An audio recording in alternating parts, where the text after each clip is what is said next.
How's it going? uh, it's Psychic Ben 10. Um, so I just wanted to talk about intuition, how it works. Intuition is wisdom. They correlate. They really mean the same thing. And the first thought that you get is always the one that you go with. Thoughts after that is when you're overthinking and it's not really your first thought. So they always say go with your first instinct or first thought. That's the way it works with me as well. If I don't listen to the first thing and I overthink it, they'll start tricking me because I didn't trust the first thought. Um, so, what was I going with that? Oh, yeah. So, I bought a new antivirus platform today and and I was very gun ho. Coffee also makes you do that. Like the strong coffee also makes me, I guess, a bit more anxious or whatever. And then just start getting gun ho and just like racing through things. And then I don't listen to them anymore. I'm in an important situation because uh, a lot of people around the world are watching me. So they want me to and do quite a bit at a time because of the vast impact that it has if I don't do that. So when I start just main frading willy nilly, I touched my other phone. I've got two phones. I touched that, and I did something on YouTube. I uploaded a video because this phone got too hot after I downloaded my antivirus platform, and it wouldn't let me take a video. So I took the other phone, made a video, and what happened? I got hacked. Big Ben got really angry, and he said, "It's my higher self." And he said, "Now that was for your psychic line. Now you're gonna get hacked again by doing that." And the antivirus I just bought basically got wasted because the first video I made about coffee got 312 views, and the next one got one. And they were like, "I wonder why," because it got hacked after that, didn't it? And so the video basically went elsewhere, and then no one looked at my channel. So that's going to happen again. My psychic line won't be feasible because that phone wasn't hacked before. So basically, it was a trick today because I got told to go to McDonald's in the morning just like to get me out of the house because I had a day off. I got bored. And I thought, okay, this is great. And then I was like walking to McDonald's, and sometimes they test you, like especially if you're not helping people. This is what they do, and it applies for everybody in the Earth realm.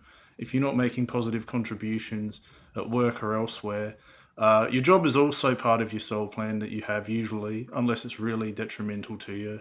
And like not an ethical thing or a good thing to be doing, they won't support that. But if it's like a normal job contributing to society, it's usually part of your soul plan, and especially if you feel happy being there, that'll be a part of it. So if you're not doing anything basically with your time to help people, like if you've got a lot of days off and you're not using it constructively, they'll lead you down these paths. Also, because I'm influencing half the world, they'll lead you down a pathway where something goes wrong, and then you learn the lessons from it, and then you tell everyone. Coffee was the one that happened to me today. So I went to McDonald's. I was walking down the pathway. I was like, oh, I don't want McDonald's anymore. I don't want it all the time. Like, it doesn't. Nothing against McDonald's, but I got a breakfast maker at home. I can make the bacon and egg McMuffin or the sausage and egg McMuffin here. It's the same thing. I can make my own coffee. I don't need to buy it there. Like, why am I going there for? And they're like, oh, it's like a more manly thing to do to just go there and buy it. And I'm like, well, not really. It doesn't seem practical, and I can just stay home and do it. But apparently, it was for a reason. I bought the coffee, and that's the thing. They tell you that stuff as well. They're not always truthful. They kind of manipulate me to do certain things, but it's always for my highest good and for other people's highest good. They also do it if you're not helping people as well. Like if you're helping people all the time, they'll help you a little bit more.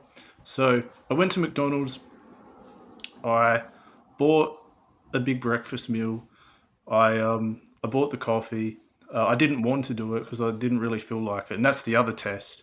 They'll tell you stuff to test you to see if you go with your own desires or not. Like, it would have been better for me probably if I went home and God would have probably patted me on the back and said, "Look, I'm really proud of you for not listening and doing it your way." But they also like it when you do listen. If it feels right to listen, do it. If you're not sure, also do it. That antivirus stuff I wasn't sure about, so I really had to listen to that. You learn as a psychic medium as you go with what to listen to and not to listen to, and that's also wisdom. So I'm preparing you guys for psychic mediumship in the future as well, if ever you decide to do it with what I'm learning. But God might have a different methodology for you.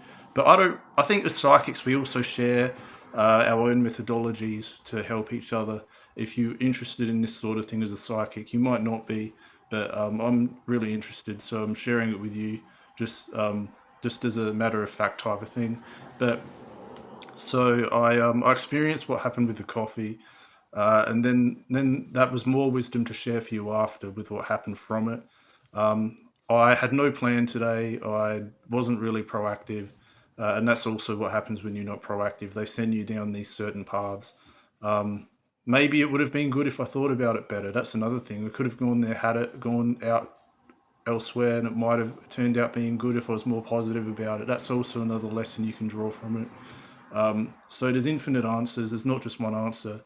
So I think, yeah, I think that's really all I have to say. But yeah, I hope you got something from that anyway. Thank you very much for listening.